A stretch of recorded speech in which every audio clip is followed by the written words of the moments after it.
salita ng Diyos sa mga awit 48, 1-4. Dakila si Yahweh dapat papurihan, sa lunsod ng Diyos, bundok niyang banal. Ang bundok ng Sion, tahanan ng Diyos ay dakong mataas na nakalulugod. Bundok sa hilaga, nagalak ang dulot, sa lahat ng bansa nitong sansinukob. Sa piling ng Diyos, ligtas ang sinuman sa loob ng muog na banal ng bayan. Tayo po'y manalangin. Yes, Lord, hallelujah. Ama naming makapangyarihan sa lahat. Nagpupuri, nagpapasalamat po kami, Panginoon, sa umagang ito. Tunay, Panginoon, na maging daluyan ka ng mga pagpapala at kagalakan sa aming mga puso, sa aming pagsamba sa iyo. Maitaas ka namin, madakila ka namin, Ama, sa espiritu at katotohanan. Tunay na ikaw ang mangusap sa aming mga puso at isipan at patuloy na mahayag, Panginoon, ang iyong kapangyarihan sa mga buhay namin. Lord, sa umagang ito, kumilos ka po. Tulungan mo po ang bawat isa na pangunahan ang gawain, Panginoon, ng aming iglesia. Tunay na magmula sa worship, song, Panginoon, maging sa tagapagsalita, ikaw, Lord, ang siyang kumilos. Salamat sa iyo, Panginoon, sa umagang ito. Purihin ka, sambahin ka, Panginoon, dakilain ka. Lord, patawarin niyo rin po kami, Panginoon, sa mga karumihang nakikita mo sa amin. Ikaw ang siyang kumilos at luminis sa aming Panginoon. Ang iyong banal na Espiritu Santo ang siyang pumatnubay at gumabay sa amin. Salamat sa iyo, Lord. Purihin ka. In Jesus' name, Amen. Magandang umaga po sa bawat isa. Simulan po natin ang ating gawain na to sa pagbibigay ng papuri at pag-awit ng mga awitin para sa ating Panginoon. Awitin po muna natin itong batian na to. Gamitin po natin itong oras na to para kabayan, batiin ang ating mga kapatiran.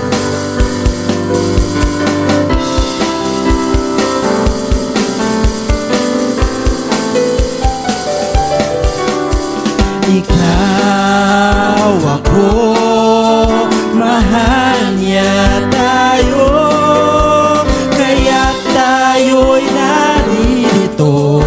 Nais niya na malaman mo na ikaw, ako, mahal ni Kristo. Sa pag-abot mo ng kamay, ngiti mo ay natatanaw. Nadarama ko ang tunay na ikaw, ako, ay mahal niya. Sige po, tayo umikot. Kamayan po natin ang bawat isa. Ako, mahal niya tayo, kaya tayo'y narito. Nais niya na malaman mo na ikaw, ako, mahal ni Kristo. Sa pag-abot ko ng kamay, ngiti mo ay natatanaw. Nadarama ko ang tunay na ikaw, ako, ay mahal niya. Minsan pa, ikaw, ako, mahal niya tayo, kaya tayo'y naririto. Nais niya na malaman mo na ikaw, ako, mahal ni Kristo. Sa pag-abot mo ng kamay, ngiti mo ay natatanaw. Nadarama ko ang tunay na ikaw, ako, ay mahal niya. Sa pag-abot mo ng kamay, ngiti mo ay natatanaw. Nadarama ko ang tunay na ikaw, ako, ay mahal niya. Na ikaw, ako, ay mahal niya. Na ikaw,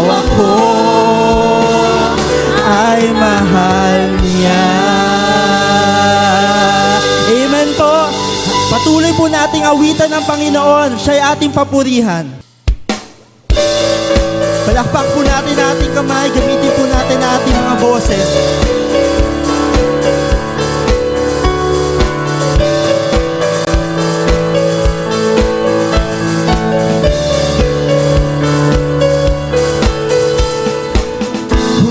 The power of sin and darkness, whose love is mighty and so much stronger. The King of glory, the King above all kings, who shakes the whole earth with holy thunder and leaves us breathless in awe and wonder. The King of glory, the King above all kings. Sabay-sabay. This is amazing grace. This is amazing love. That you would take my place. That you would bear my cross. You laid down your life, that I would be set free. Oh, Jesus, I sing for all that you've done for me. Amen po.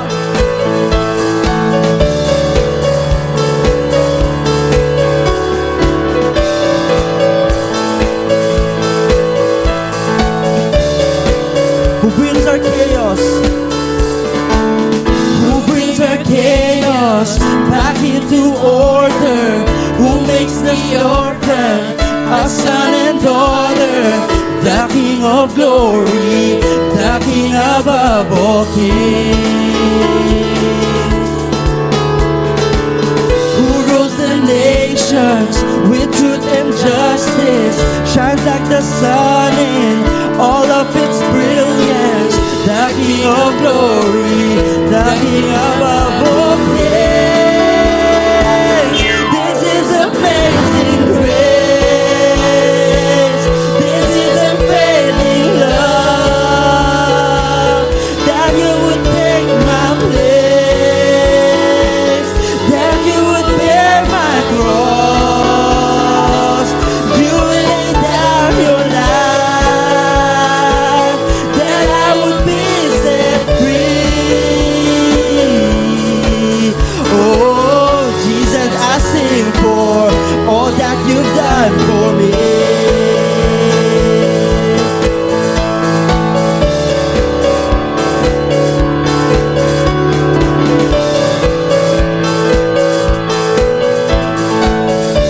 Minsan paawitin po natin. Who brings our chaos back into order? Who makes the orphan a son and daughter? The King of glory, the King above all kings. Amen. Who rules the nations with truth and justice, shines like the sun in all of its brilliance. The King of glory, the King above all kings. Yeah, this is amazing grace. This is amazing love. That you would take my place. That you would bear my cross. You laid down your life, that I would be set free. Oh, Jesus, I sing for all that you've done for me. Uwitin po natin to sabay-sabay. Worthy is the Lamb who was slain. Worthy is the King who conquered the grave. Hallelujah! Worthy is the Lamb who was slain. Worthy is the King who conquered the grave. Worthy is the Lamb who was slain. Worthy is the King who conquered the grave. Worthy is the Lamb who was slain.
namin tong mga awitin na to, tong mga papuri na to, para sa ikaluluwalhati mo at sa lahat ng ginawa niyo sa buhay namin, Panginoon. Kaya kami patuloy na lumalapit, Panginoon, na may pusong bukas, Panginoon. Mangusap kayo sa amin, mangusap kayo sa mga awitin na to, Panginoon. At patuloy na ikaw yung aming maitaas sa aming kalagitnaan.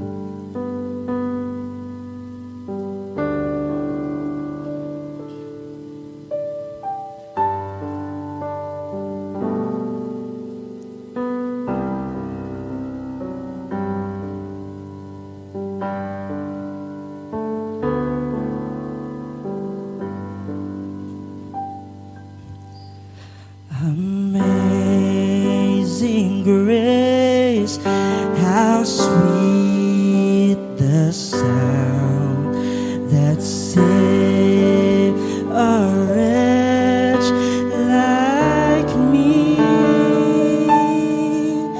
I once was lost, but now I'm found. Was blind, but now I see. 'Twas grace that taught my heart to fear, and grace my fears relieved. How precious did that grace appear the hour I first believed. My chains are gone, I've been set free. My God, my Savior has ransomed me. And night of blood, His mercy reigns, unending love, amazing grace. Thank you, Lord. The Lord has promised good to me. His word my hope secures. He will my shield and portion be, as long as life endures. My chains are gone, I've been set free. My God, my Savior has ransomed me. And like a flood, His mercy reigns, unending love, amazing grace. Minsan paawitin po natin, the Lord. The Lord has promised good to me. His word my hope secures. He will my shield and portion be, as long as life endures. My chains are gone, I've been set free. My God, my Savior has ransomed me. And like a flood, His mercy reigns,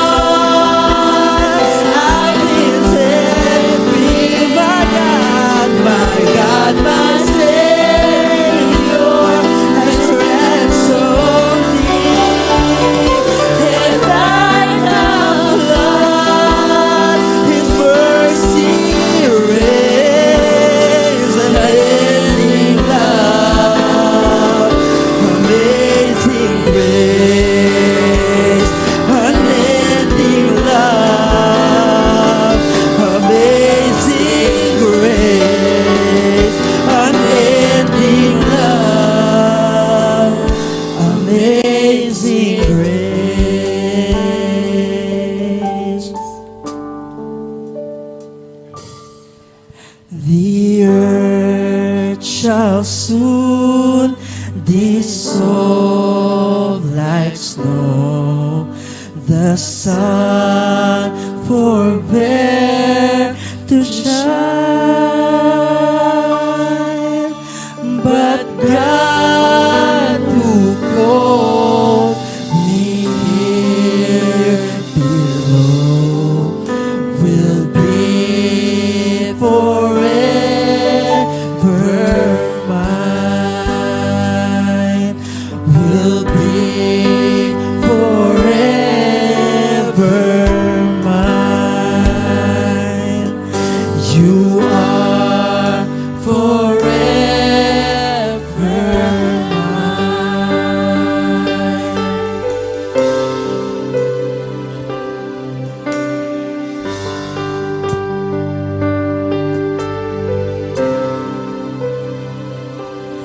In the darkness we were waiting, without hope, without light, till from heaven you came running.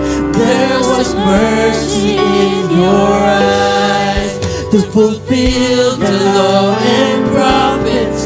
To a virgin came the word, from a throne of endless glory to a cradle in the dirt.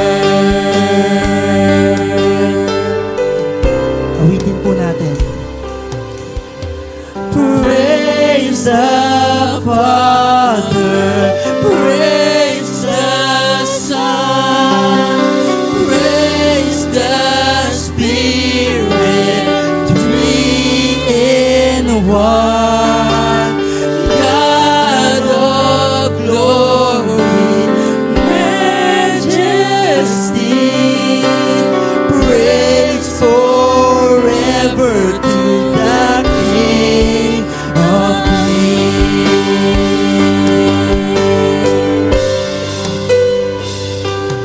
To reveal the kingdom coming and to reconcile the lost, to redeem the whole creation. You did not despise the cross, for even in your suffering you saw to the other side, knowing this was our salvation. Jesus, for our sake you died. So we praise the Father, praise the Son, praise the Spirit, three in one. God of glory, majesty, praise forever to the King of Kings.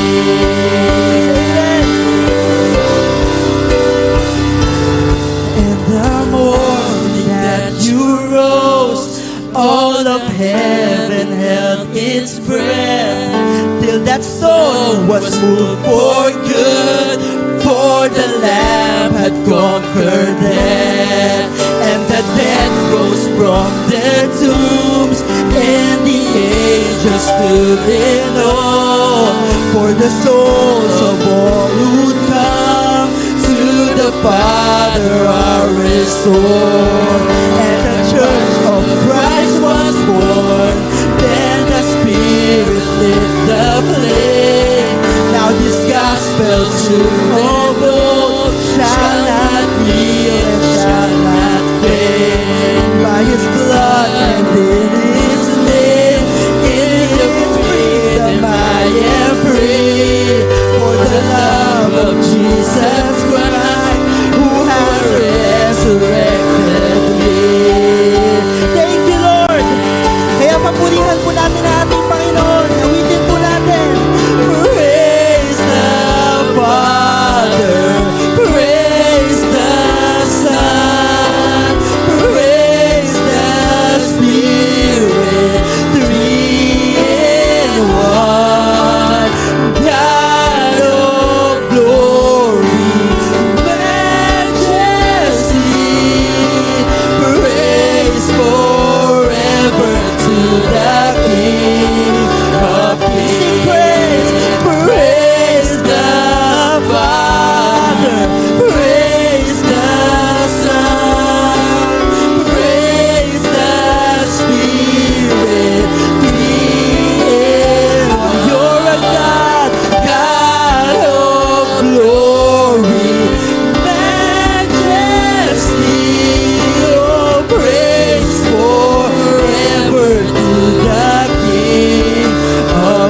kings. Praise forever to the King of kings.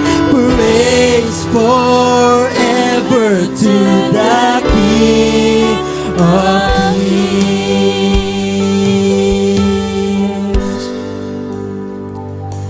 Oh, praise the name of the Lord our God.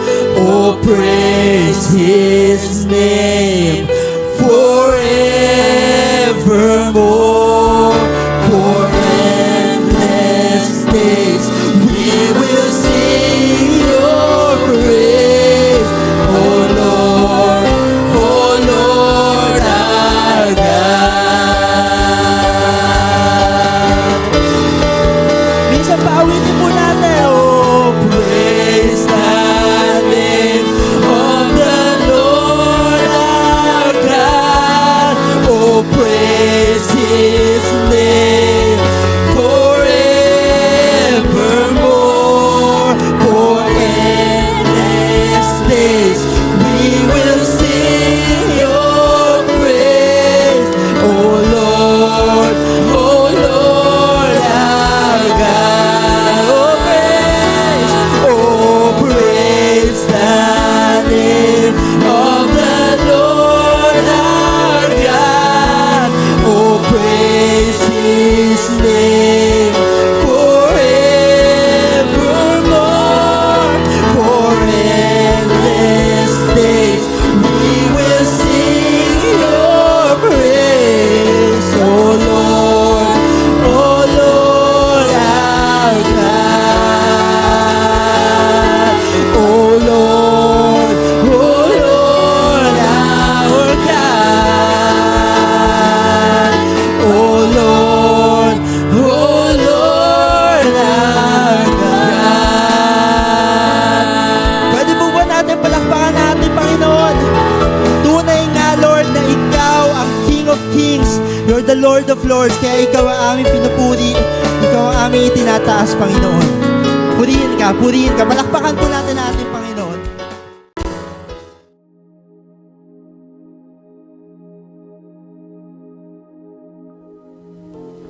Tayo pong lahat ay magpasalamat sa Panginoon at makiisa po tayo sa ating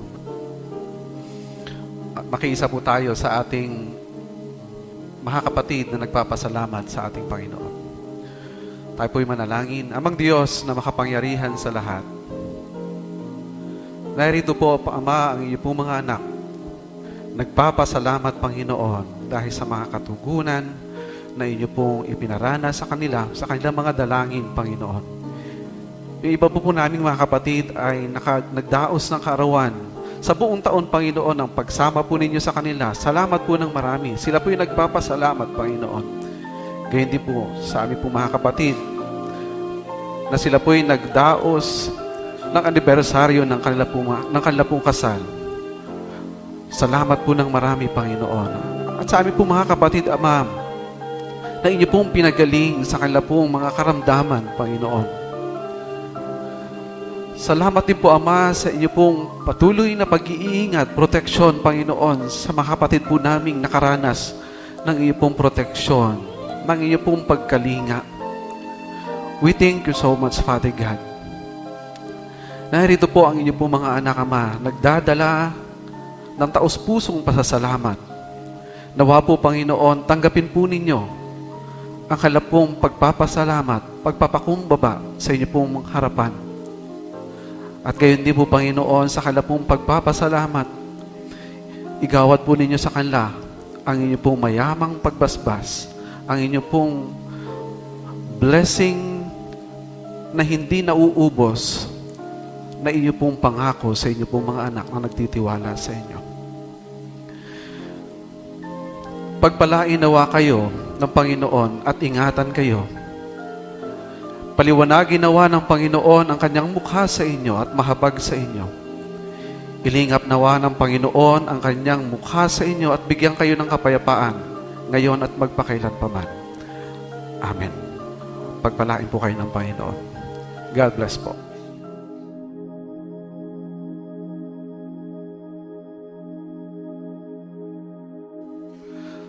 noong mga panahon pong yon, ay mayroon pong kakaibang pangyayari sa trial na naganap sa Panginoong Hesus. Ano po? Yung akin pong magkakaibang verses na binasa, ito po yung sequence kung paano dinala ang Panginoong Hesus sa trial o sa paglilitis. Ano po? So sa kahuli-hulihan po ay naranasan ng Panginoong Hesus ang trial o ang paglilitis na hindi karapat-dapat sa Kanya. Hinihiling ko po muna na tayo po ay manalangin bago tayo magpatuloy. Let us pray. Father God in heaven, we thank you so much sa umagang ito.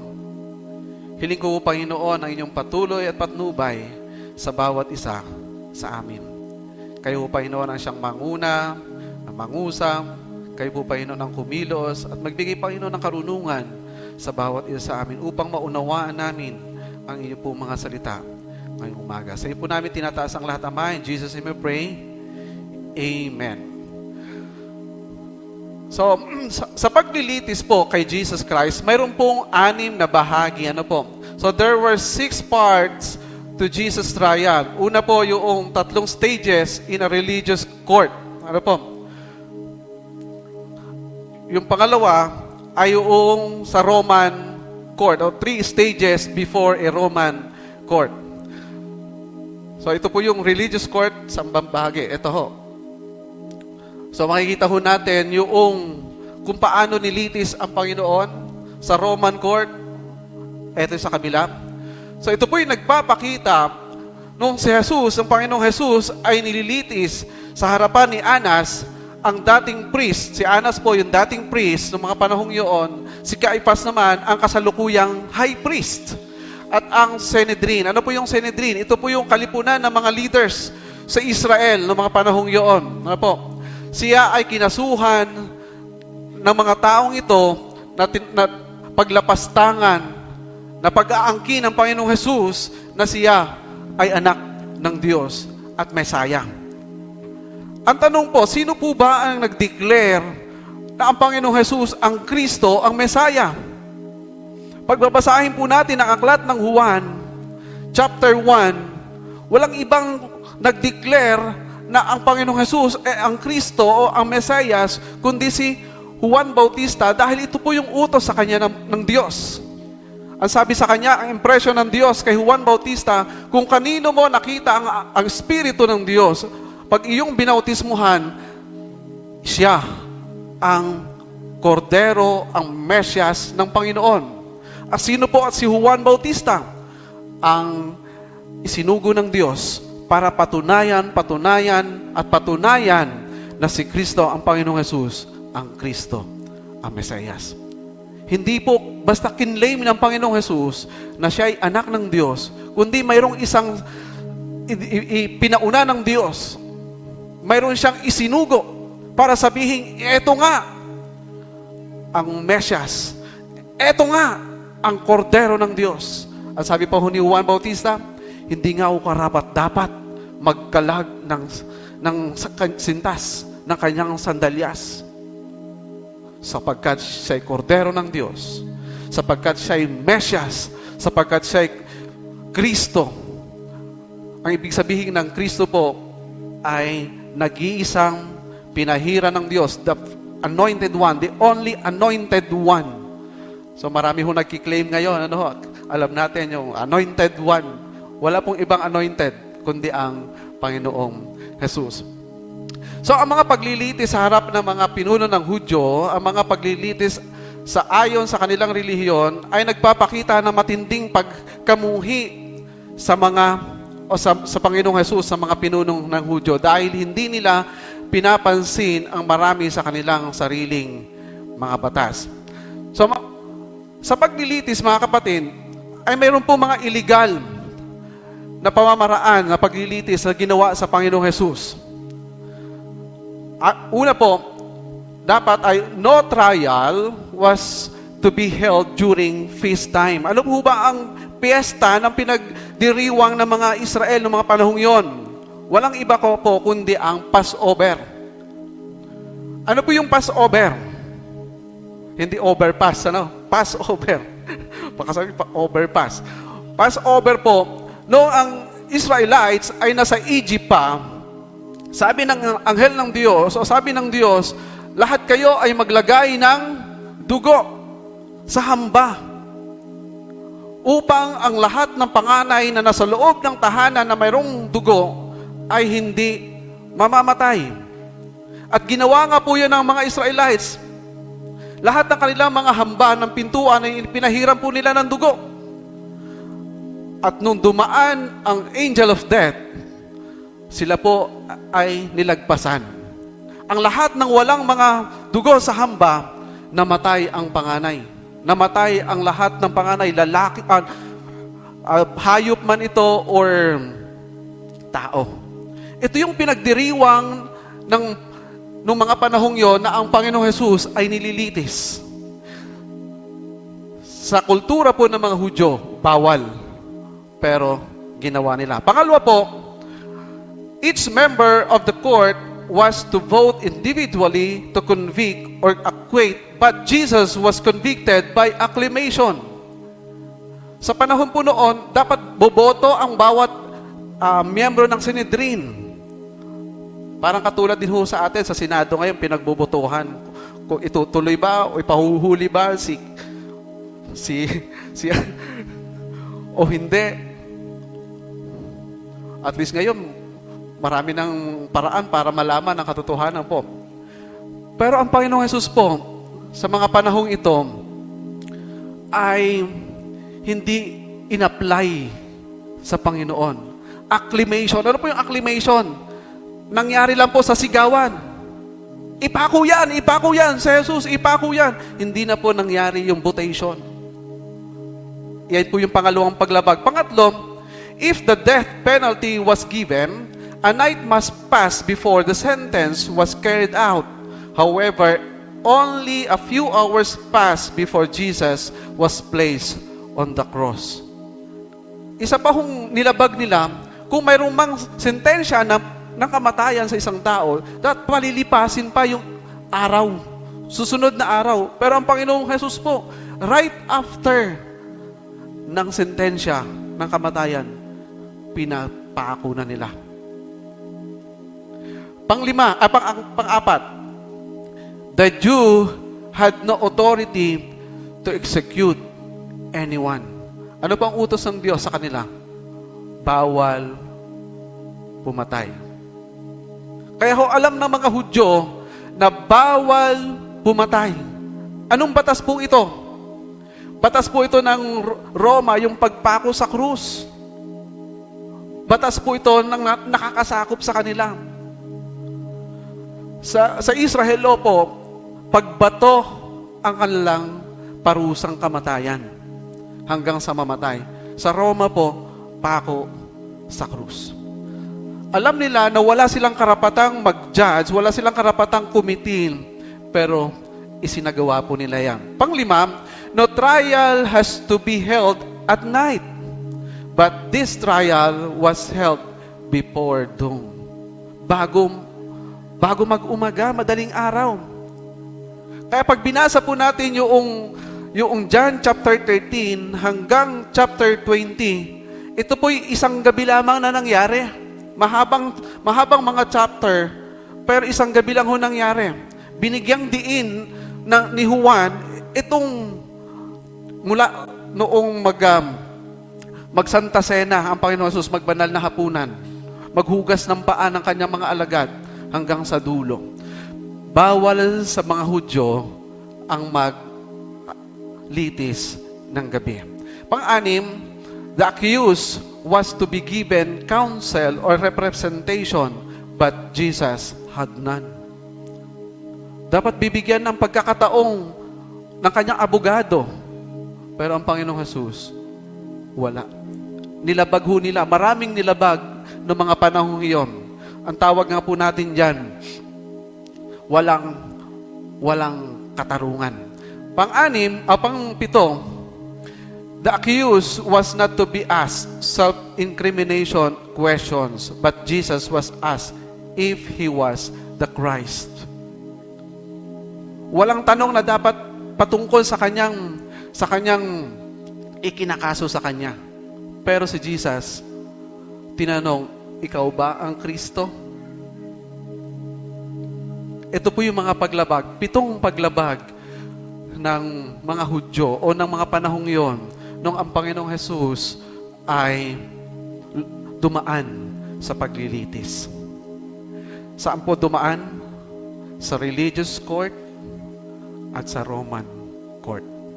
3 stages sa religious at sa Roman court. Within that night, pabalik-balik ang Panginoong Jesus. Sino ba talaga? Minamadali nila ang paglilitis. So, ang paglilitis sa harap ng mga pinuno ng Roma ay nagsimula po kay Pilato. So, sino po si Pilato? Ito, lagi nating naririnig sa mga nanay. Mga nanay, Poncio Pilato. Mga ganyan po. So, sa John chapter 18, verse 23, makikita po natin, matapos bugbugin ang Panginoong Jesus ng mga sundalo, so pinaratangan laban sa kanya, mga paratang laban sa kanya ay ang ibang-iba sa mga paratang sa kanya ng mga kapwa niya, mga Hudyo. So yung mga Pharisees, yung mga grupo ng mga matatalino ng mga panahong yan. Nung pakinggan ni Pilato ang paglilitis sa Panginoong Jesus, iba sa sinasabi ng mga Pariseo. Siya ay kinasuhan ng mga pag-uudyok sa mga tao na magkagulo, pagbabawal sa mga tao na magbayad ng kanilang mga buwis o hindi pagbabayad. Kung maalala po ninyo, mayroong isang Pariseo na nagtanong sa Panginoong Jesus, Guro, kanino po kami magbibigay ng buwis? Magbibigay ba kami kay Cesar? O magbibigay kami sa Diyos? Matalino ang sagot ng Panginoon. Anong ginawa niya? Humingi siya ng isang kusing o ng pera. Pinakita sino ang nasa picture. Si Cesar. Ang sabi ng Panginoon, ibigay mo ang kay Cesar.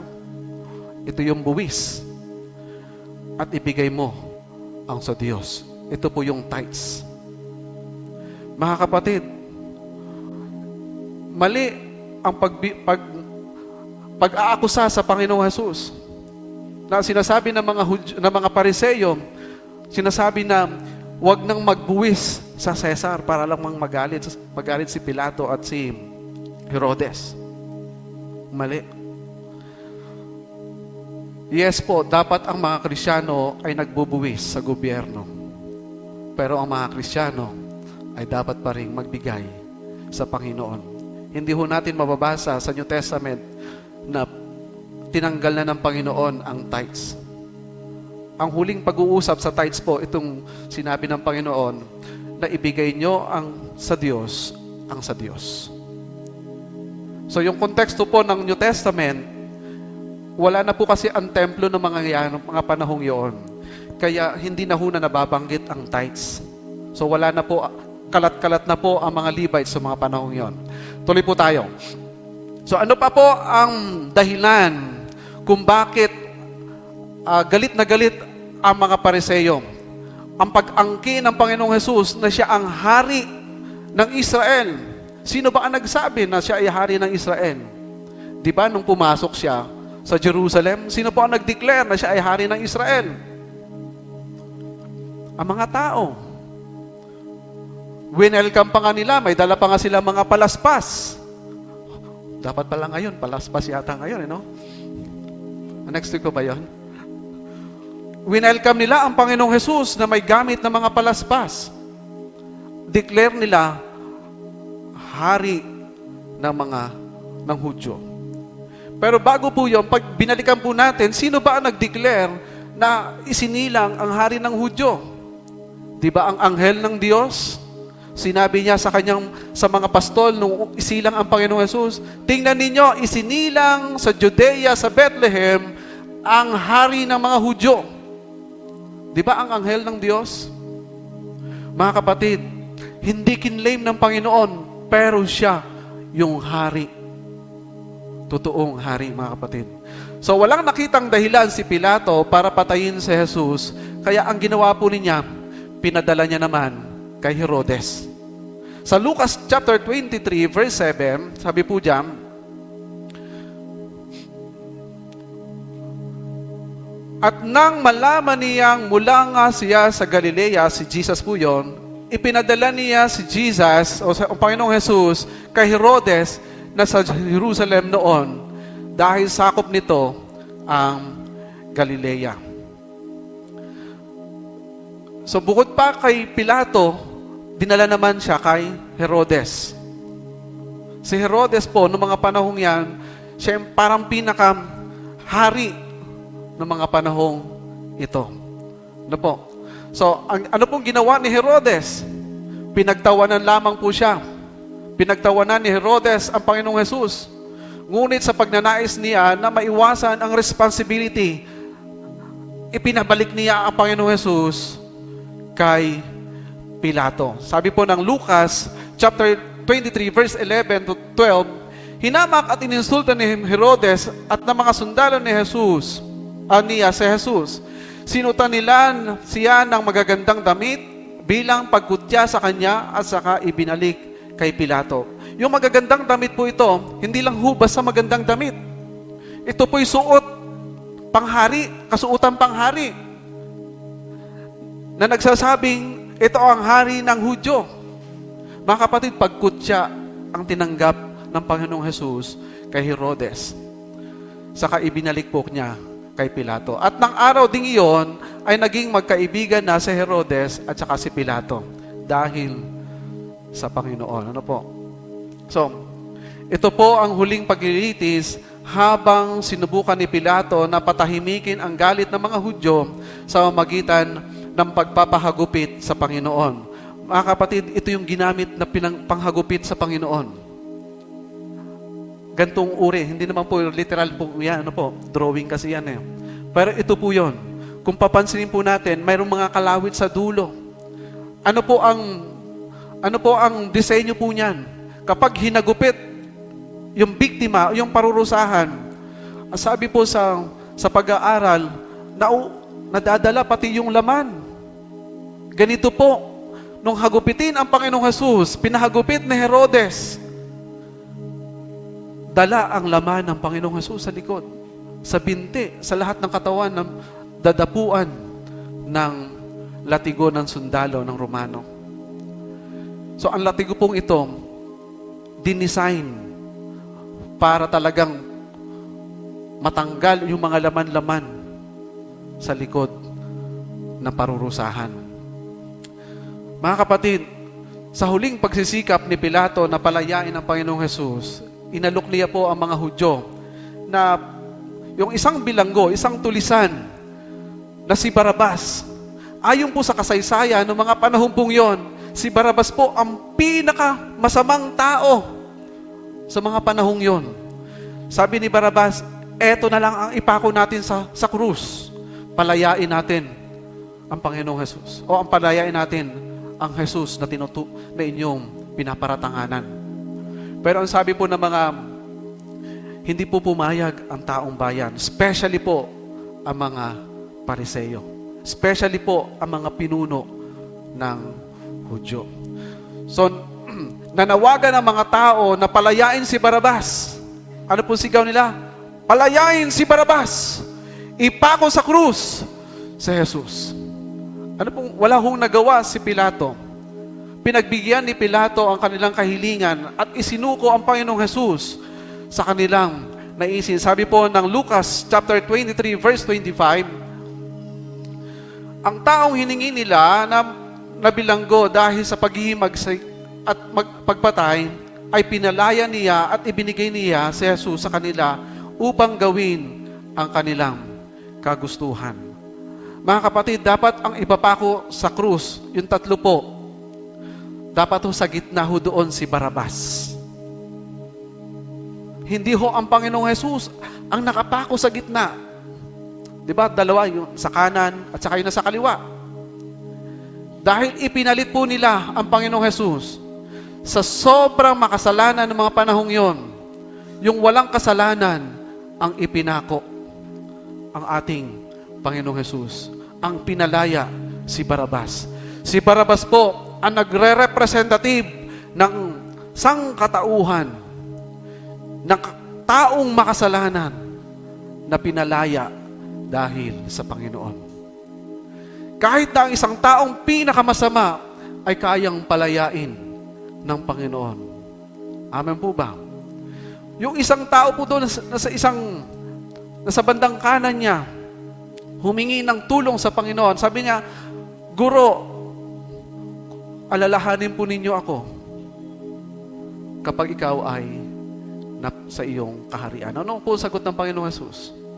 Ngayon din, kakasamahin kita sa aking paraiso. Mga kapatid, yung makasalanang si Barabas, pinalaya ng Panginoon. Yung isang lalaki naman na humingi ng tulong sa Panginoon, iniligtas ng Panginoon spiritually. Kaya tayo po'y naniniwala na hindi kailangan ang mabubuting gawa para tayo iligtas ng Panginoon. Ang kailangan lang po natin ay isurrender ang ating buhay, ang ating buong pananampalataya, isalig natin sa Panginoon katulad nung isang magnanakaw na kasamang napako ng Panginoong Hesus. Ang pagliliti sa Panginoong Hesus ay kumakatawan po sa kawalang katarungan. Ang Panginoong Hesus, ang pinaka-inosenteng tao sa kasaysayan ng mundo na hinatulan ng kamatayan sa magitan ng pagpapako sa krus. Mga kapatid, intro pa lang po yun. Ito po ang ating pag-uusapan. Handa pa ho ba kayo? So tayo po ay isang oras na. Ready pa ho ba kayo mag-isang oras? So, Jesus on trial for us. Ang Panginoong Hesus humarap sa paglilitis dahil sa iyo, sa akin, at sa lahat. So may tatlong bagay ang pwede nating makita sa panahon na ang Panginoong Hesus ay naharap sa paglilitis. Walang iba po. Unang-una, Jesus did not get justice. Hindi po siya nakaranas. Hindi niya nakuha yung justice na dapat ay nakalaya siya. So ano po yung mga dapat nating maging tugon kung tayo man po ay nakakaranas ng ganitong kalalagayan? Yung mga panahon na tayo po'y nakaranas na nabigyan tayo ng hatol, o ibig sabihin, tawag natin sa panahon ngayon ay yung kumbagang hindi mo naman kasalanan, ikaw yung napagbalingan. Tayong mga tao po, anong gagawin natin? Di ba, magre-react tayo? Minsan magwawala pa tayo. Pero ang Panginoong Hesus po, noong mga panahong ito, tinanggap niya na kahit po siya ay hindi nakatanggap ng justice sa court, ng religious court. Hindi siya nakatanggap ng justice. Sa Roman court, hindi ho siya nakatanggap ng justice.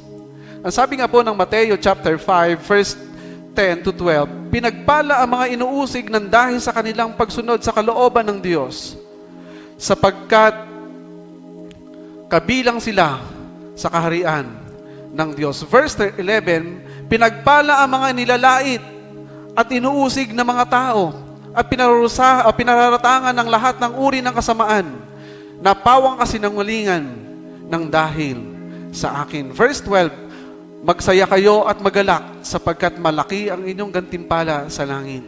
Alalahanin ninyong inusig din ang mga propeta na una sa inyo. Mga kapatid, kahit sa panahon natin na hindi tayo makaranas ng tamang justice, tandaan po natin, ang Diyos ay may justice para sa atin.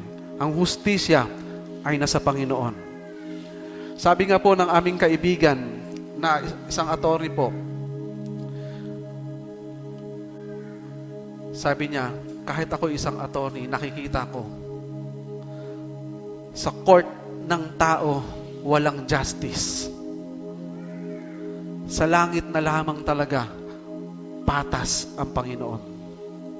Biruin po ninyo, sabi niya, yung nagnakaw sa Alphamart, nagnakaw sa SM, nagnakaw sa Robinson, nagnakaw sa Pure Gold. Ilang beses niya po itong napawalang sala, pero may kasalanan. Dahil ito po yung aming kaibigan po ito, mahusay ding attorney, napawalang sala. Kaya sabi niya, kahit na makasalanan itong taong ito, dahil sa pera, kayang kumuha ng abogado na magtatanggol sa kanya, napapawalang sala. Kaya sa mundo po natin, makaka-experience po tayo ng injustices. Ano po ang ating magiging reaksyon? Ano po yung ating magiging tugon? Katulad rin po ba tayo na makamundong pagtugon? Magagalit po din ba tayo? Magwawala din po ba tayo? O ipagpapaubaya natin sa Panginoon? Sa pangalawa pong puntos, injustices on earth is recorded in heaven. Sabi po ng 1 Peter chapter 2 verse 23, nang siya'y insultuhin, hindi siya gumanti ng insulto. Nang siya'y pahirapan, hindi siya nagbanta. Sa halip, pinaubaya niya ang lahat sa Diyos na makatarungang kung humaton. Mga kapatid, sa mundo natin, yung mga injustices, naka-record sa heaven, naka-record sa langit. Alam ng Diyos, kung wala ka talagang kasalanan, pero nakakaranas ka ng pagkutya, nakaranas ka ng mga hindi magandang salita, huwag po kayong mag-alala, mga kapatid. Alam ng Panginoon ang nangyayari sa iyo. Alam ng Panginoon. Kung sa trabaho ay pinagtutulungan ka dahil ginagawa mo yung tama, mga kapatid, kakampi mo ang Diyos. Kakampi natin ang Panginoon. Sapagkat ang Panginoon, sa mga panahong yan, alam niya, kasama niya ang Diyos Ama sa mga panahong yon. Sabi po ng Roma chapter 12 verse 19 to 21, mga minamahal, huwag kayong maghiganti o maghihiganti. Ipaubayan ninyo sa Diyos o ipaubayan ninyo iyon sa galit ng Diyos, sapagkat nasusulat, akin ang paghihiganti, ako ang gaganti, sabi ng Panginoon. Verse 20, sa halip, kung nagugutom ang iyong kaaway, pakainin mo. Kung nauuhaw, painumin mo. Sa gayon ay magbubunton ka ng mga baga sa kanyang ulo. Verse 21, huwag kayong magpadaig sa masama, kundi daigin ninyo ng mabuti ang masama. Ito po ang bilin sa atin, mga kapatid. Kahit na tayo nakakaranas ng mga injustices sa mundong ito, anong bilin ng Panginoon? Huwag ho tayong gumanti. Huwag ho nating gantihan ng masama ang masama. Ang sabi ng Panginoon, daigin mo ng mabuti ang masama. Kaya tayo po mga Kristiyano, parang hirap po nating sundin. Pero ito po yung utos ng Panginoon. Ito yung utos ng Panginoon sa atin. Ipag-pray, ipanalangin natin ang ating mga umuusig sa atin. Yung mga against sa atin, ipag-pray natin. Kahit na yung gumagawa ka ng mabuti, sila ay gumagawa pa rin ng masama laban sa iyo. Ang sabi ng Panginoon, idalangin natin sila. Idalangin natin sapagkat nakatakda sa langit, nakarecord sa langit ang lahat ng mga pangyayari sa mundong ito. Panghuling puntos po, today's injustice is tomorrow's victory. Sa 1 Corinthians chapter 15, verse 54 hanggang 55, nalupig na ang kamatayan, lubos na ang tagumpay. Nasaan o kamatayan ang iyong tagumpay? Nasaan o kamatayan ang iyong kamandag? Mga kapatid, noong mga panahon na ang Panginoon Jesus ay nasa trial, sa paglilitis, nakatingin siya sa Diyos Ama na nagbigay sa Kanya ng mga gantong pangyayari sa Kanyang buhay. na alam niya, after ng paglilitis, after ng kamatayang mapagdadaanan niya, ay isang tagumpay ng pagsunod sa Ama. Inakap ng Panginoong Hesus ang lahat ng ito dahil alam niya yung injustices na naranasan niya sa trial o sa paglilitis ay victory hindi lang po sa Kanya. Hindi lang po victory ng Panginoon, hindi lang victory ng Diyos, victory niya rin nakaloob sa atin. Sabi po ng Isaiah 53 verse 5, ngunit dahil sa ating mga kasalanan, kaya siya nasugatan, siya ay binugbog dahil sa ating kasamaan. Tayo ay gumaling dahil sa pahirap na dinanas niya at sa mga hampas na kanyang tinanggap. Mga kapatid, hindi lang tagumpay ng Panginoon ang naranasan niya, kundi tayo po maidulot niya na ikaw at ako ay magkaroon na tagumpay. Kung maalala po ninyo, nung gabing malapit na siyang hulihin, malapit na siyang dakpin, may panalangin ang Panginoon sa chapter 13. Sabi niya, nawa, Ama, kung maaari po, ilayo po ninyo ang sarong ito ng paghihirap. Pero ang sabi ng Panginoon, hindi ang aking kalooban ang masunod, kundi ang kalooban mo. Alam ng Panginoon na makakaranas siya ng mga unfair na decision. Mga injustices na mararanasan niya. Alam ng Panginoon. Pero inakap niya ang ganito pong kalalagayan.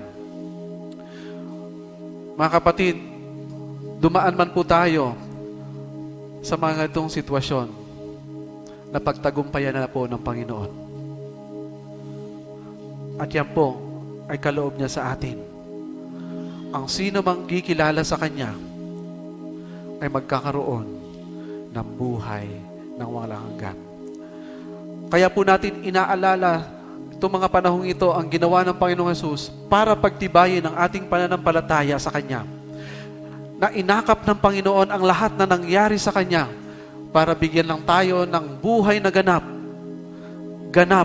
at kasiyasiya sa piling ng Panginoon. Dito po ako magtatapos sa huling talata pong ito.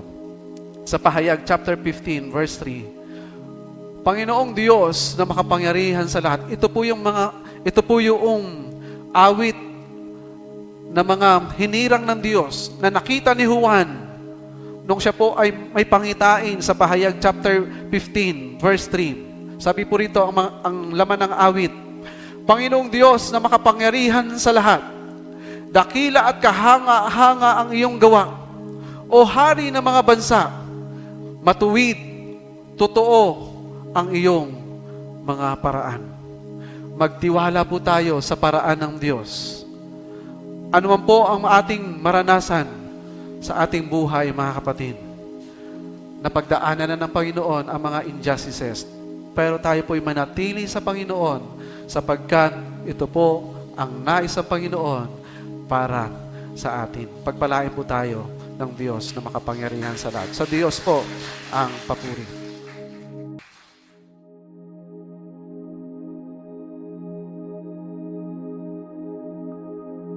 Tayo po'y manalangin. Amang Diyos na makapangyarihan sa lahat, salamat po, Ama, sapagkat nakita po namin, Panginoon, ang inyong pong kabutihan sa amin. Ang inyong pong pag-ibig, Panginoon, na hindi kumukupas. At ngayon po, Ama, sa amin pong napakinggang mensahe, nawa po ito ay maging silbing kalakasan po namin at taglayin po namin, Panginoon, ang kalakasang nagmumula sa inyo sa magitan ng ipong mga salita. Kaya di po, Panginoon, dalahin ko po, Ama, sa buong linggo, Panginoon, natatahakin ng aming buhay, sa journey ng buhay namin, Panginoon. Samahan niyo po kami. Tulungan niyo po, Panginoon, ang bawat isa sa amin, Panginoon. Sa mga magtatrabaho, dalahin po namin na pagpalain niyo po sila, Panginoon. Tulungan, Panginoon, sila. Sa amin po, mga kapatid, na patuloy na humihingi sa iyo ng kagalingan. Dalahin po namin na igawad po ninyo sa kanila ay inyo pong kagalingan. Ganyan din po, Panginoon, sa mga kapatid po namin, may mga suliranin, Panginoon. Dalahin po namin Samahan niyo po sila, bigyan ng karunungan at katalinuhan upang matugunan, Panginoon, ang suliranin na kailang pinagdadaanan. Ama, sa amin pong pag-iwahiwalay, Panginoon, patuloy niyo po kaming samahan, patuloy niyo po kaming gabayan, patuloy niyo po kaming bigyan ng mapagpapalang nais po ninyo. Sa iyo po namin pinagkatiwala ang lahat, Ama. In Jesus' name we pray.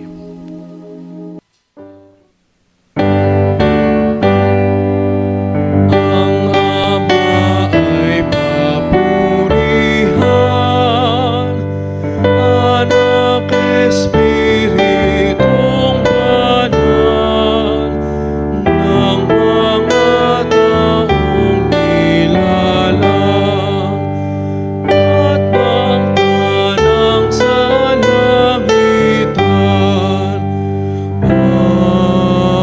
Amen.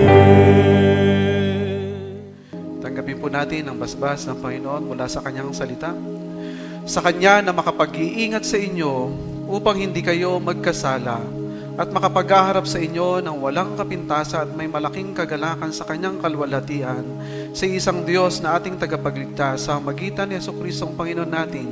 Sa Kanya ang kapurihan, karangalan, kadakilaan, kapangyarihan mula pa noong una, ngayon at magpakailanpaman.